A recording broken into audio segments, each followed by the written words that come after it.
It has occurred so far as I know, once a lifetime.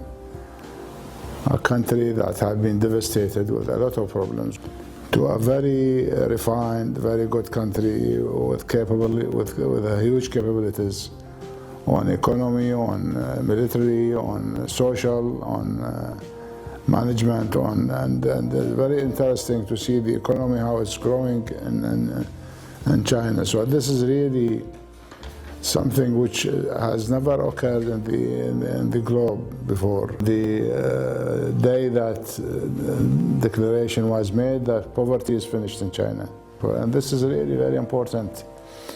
It shows how dedicated the Chinese are to improve their situation.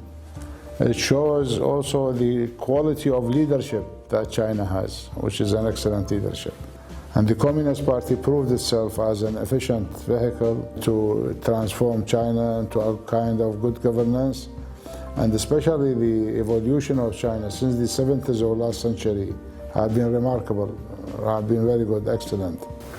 It shows the resolve of the leadership of the Communist Party. They are moving with a direction that matches the world evolution, not only restricted to China, but rather open up and helpful. The unique experience of China should be transmitted to the rest of the world and should be encouraged through the parties